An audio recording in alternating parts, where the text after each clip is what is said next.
বাজিয়ে নিচ্ছি এবার। তো শঙ্খ বাজানো হয়ে গেছে আমার, তো আমি এখানে কাঁস আর উলু দিয়ে নিচ্ছি। তো ঠাকুরের কাছে আমি এখানে একটু নমস্কার করে নিচ্ছি। এখানে একটু প্রদীপের তাপ নিয়ে নিচ্ছি আমি আমার গায়ে। তো আমি নিচে চলে এসেছি, নিচে খুব ঘেমে গেছিলাম, উপরে পাখা অফ ছিল তাই।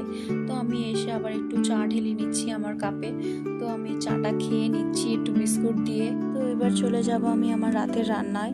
তো দুপুরে যেগুলো ছিল সেগুলো আমি একটু গরম করে নিচ্ছি, দেখতেই পাচ্ছ কি কি আছে এখানে। তো আমি আটাটা এবার একটু মেখে নেব। তো ভালো করে তোমরা দেখতেই পাচ্ছ যে কি করে আমি আটাটা মাখছি।